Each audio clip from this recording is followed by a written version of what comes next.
sepekan kembali ke hadapan Anda. Direktur RSUD Ulin Banjarmasin Dr. Suciati membenarkan jumlah pasien penyakit ginjal selalu meningkat setiap tahunnya. Sedikitnya ada 2.000 hingga 3.000 tindakan per bulan untuk cuci darah. Sementara itu, Ketua Ikatan Dokter Indonesia Kalimantan Selatan Rudiansah yang juga dokter ahli di RSUD Ulin berbagi tips seputar menjaga agar ginjal kita tetap selalu sehat pada peringatan Hari Ginjal Sedunia di Banjarmasin. Berdasarkan data RSUD Ulin Banjarmasin, jumlah pasien penyakit ginjal selalu meningkat setiap tahunnya. Hal tersebut juga dibenarkan Direktur RSUD Ulin Dr. Suciati dalam rangkaian peringatan Hari Ginjal Sedunia di Rumah Sakit milik pemerintah Provinsi Kalimantan Selatan. Suciati menyebut kasus penyakit ginjal di daerah ini mengalami peningkatan dan ada beberapa yang meninggal juga akibat COVID.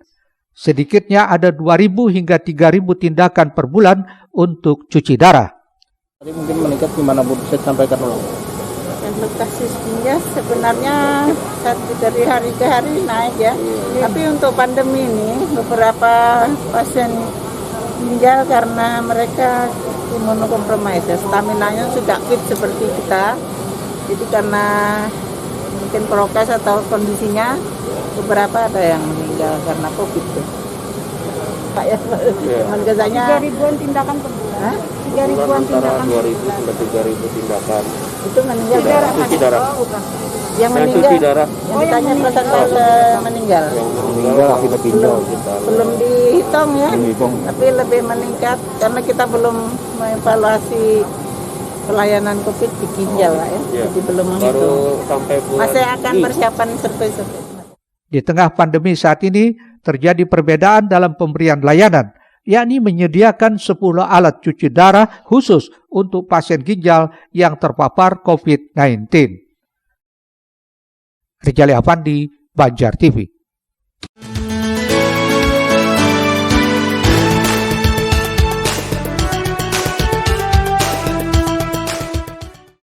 Dr. Rudiansah selaku Ketua Ikatan Dokter Indonesia Kalimantan Selatan yang juga dokter ahli di Rumah Sakit Umum Daerah Ulin berbagi tips seputar menjaga agar ginjal kita tetap selalu sehat. Menurut Rudi, agar hidup sehat, minum air putih yang cukup, minimal 30 cc per kilogram berat badan, menjaga tidak stres, mengurangi asupan garam, mengurangi makanan berpengawet. Selain itu menghindari rokok dan alkohol, serta berolahraga yang teratur. Diingatkannya pula supaya selalu menjaga diri untuk tidak mudah stres. Ini sebagai syarat utamanya, terlebih di tengah pandemi saat ini. Yang masih sehat, ya pertama tadi adalah hidup sehat. 1, minum yang cukup, yaitu air putih minimal 30 cc per kilogram berat badan. Kemudian juga menjaga tidak stres, mengurangi konsumsi garam, mengurangi makanan-makanan yang berpengawet, kemudian juga menghindari rokok dan alkohol, serta berolahraga yang cukup ya sesuai teratur, serta yang paling utama jangan sampai stres ini merusak segalanya, apalagi dengan kondisi pandemi sekarang ya. Rudi menambahkan saat ini diakuinya angka penyakit ginjal terus bertambah, sehingga diharapkan masyarakat dapat menjaga kesehatan dengan baik karena mencegah lebih baik daripada mengobati. Rijali Afandi, Banjar TV.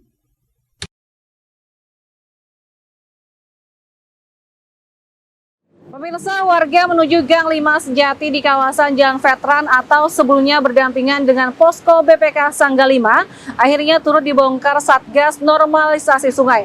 Hal ini lantaran posisinya rendah dan menghambat aliran sungai. Sementara itu, jaringan pendamping kebijakan pembangunan Kalsel yang ikut andil membantu Pemko Banjarmasin dalam normalisasi sungai memberikan apresiasi kepada warga Jalan Veteran yang membangun jembatan sendiri sesuai desain yang diinginkan Pemko Banjarmasin. Alat berat berupa ekskavator yang dikerahkan Satgas Normalisasi Sungai terus bekerja keras membongkar bangunan jembatan yang ada di Jalan Veteran, tepatnya di Gang 5 Sejati RT 22 dan RT 23. Pantauan Banjar TV, pembongkaran juga turut dipantau tim Satgas Normalisasi Sungai yang juga Ketua Jaringan Pendamping Kebijakan Pembangunan JPKP Kalsel Winardi Setiono. Menurut Winardi, jembatan yang sebelumnya juga menjadi markas BPK Sanggalima ini dibongkar. Posisinya jembatan yang terlalu rendah juga menghambat proses pengerukan dengan ekskavator. Winardi menghimbau kepada seluruh warga yang berada di tepian Sungai Petran dan memiliki jembatan atau bangunan menghambat jalannya air mengalir, maka diminta kerjasamanya untuk siap dibongkar atau melakukan pembongkaran sendiri. Jembatan di Sanggalima itu tetap dibongkar walau bagaimanapun juga karena posisinya rendah, sehingga menyulitkan bucket dari ekskavator untuk melakukan pengerukan. Oleh karena itu dibongkar. Nah, jadi ini juga sekalian kita memberitahukan kepada masyarakat tepi sungai Veteran ini, untuk jembatan-jembatan yang rendah, bersiap-siaplah untuk dibongkar atau mereka melakukan pembongkaran sendiri. Ya. Nah, yang kedua, kalau jembatannya tinggi, berarti operate-nya yang akan kita bongkar. Karena operate itu tadi masuk ke dalam kawasan sungai. Ya. Urukan-urukan tanah itu kan masuk ke dalam sungai. Nah, jadi untuk melancarkan alir sungai, ya tanah-tanah itu tadi akan... Muhail, Banjar TV.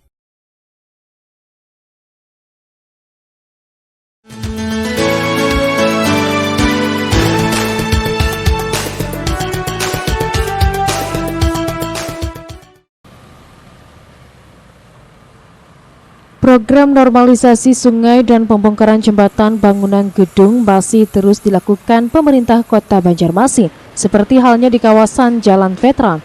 Sejumlah warga yang terkena dampak normalisasi sungai juga sudah mulai membangun jembatannya sendiri sesuai desain yang diinginkan pemerintah Kota Banjarmasin. Ketua Jaringan Pendamping Kebijakan Pembangunan JPKP Kalsel Winardi Setiono yang saat ini telah ikut andil membantu Pemko Banjarmasin dalam program normalisasi sungai menyatakan apresiasinya kepada warga veteran yang telah mendukung program tersebut. Terlebih lagi sudah ada 2 jembatan dari bahan kayu ulin yang dibangun warga.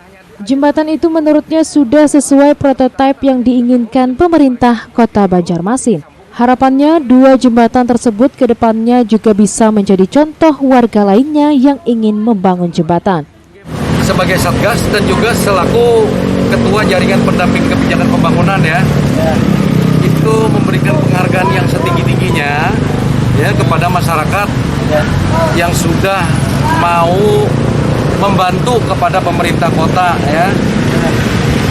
Nah, dengan jalan mereka membangun sendiri jembatan yang sudah dibongkar oleh mereka sendiri ya, sehingga kita dengan mudah melakukan pengerukan. Dan kemudian jembatan yang dibangun itu adalah jembatan dengan prototip tahun 1950 dan 1960. Berarti jembatan memang dulunya yang ada di Veteran itu ya begitu. Memang tinggi dan dari ulin ya. Nah, kenapa jadi tinggi? Karena itu bisa dilewati oleh perahu. Nah, dan ini kita juga berharap kedepannya itu di seluruh veteran ini, baik itu jembatan non permanen dari ulin maupun jembatan permanen, itu akan dibuat seperti contoh yang ada di belakang saya. Sementara itu, salah satu pemilik ruko yang telah membangun jembatannya secara mandiri ini menyatakan jembatan yang dibangun sudah sesuai aturan, karena sebelum membangun juga terlebih dulu meminta desain dari pemerintah kota. Desainnya sudah dari Pemko? Desainnya dikasih dari Satgas kemarin. Oh, Satgas kemarin. Ya kita lapor, gimana enaknya kan daripada udah kebangun salah kan harus bongkar lagi. Ya. Berapa biayanya Bang? Ya kalau di asuransi mungkin sekitar 20 juta. Itu kesadaran sendiri Bang? Ya.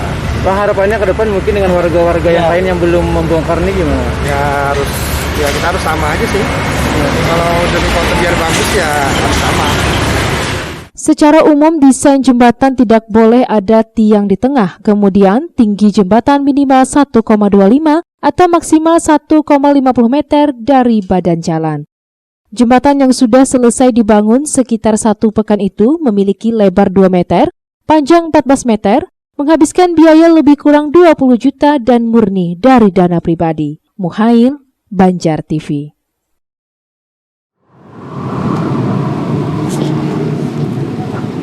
Selanjutnya, penataan jembatan di atas sungai yang telah dinormalisasi seperti Sungai Veteran dan Ahmad Yani harus dibuat artistik atau bernilai seni. Sementara itu, dengan penanganan cepat atau jangka pendek normalisasi sungai akan menjadi contoh karya nyata dalam penataan kota, di samping bisa memberi dampak kemajuan bagi pengembangan pariwisata Kota Banjarmasin. Wakil Ketua DPRD Kota Banjarmasin, Mat Nur Ali, menghimbau agar penataan jembatan di sungai yang dinormalisasi di Jalan Veteran dan Ahmad Yani dibuat artistik atau bernilai seni. Jika itu dilakukan akan membuat pemandangan kota semakin bagus dan rapi. Karena itu pihak legislatif mengapresiasi gerak cepat Pemko yang sangat serius melakukan normalisasi sungai di Banjarmasin. Daerah kawasan veteran itu bagus saja saya rasa mungkin ya. Tetapi kalau misalnya mereka itu tidak diatur jarak, kemudian lagi modelnya itu bervariasi, saya rasa juga merusak keindahan kota. Karena kenapa saya katakan bahwa di veteran itu adalah tengah-tengah kota, ya, tengah-tengah kota. Nah sekarang pemerintah kota juga akan harus memikirkan, nanti memang ada wacana bahwa saya tidak tahu akan wali kota yang sementara siapa ya. Sementara ini ada wacana dari wali kota yang lama incumbent bahwa nanti akan dibikinkan desain tersendiri, ya, desain sendiri jembatan seperti apa bentuknya, yang lengkung, kemudian semuanya sama, ya kan. Nah sudah dilakukan, ya, sudah ada dilakukan itu, ada sebagai sampel itu sebagai sampel.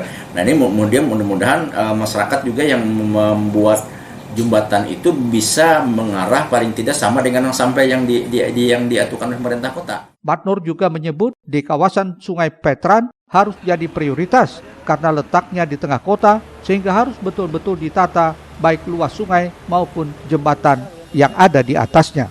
Risna, Banjar TV.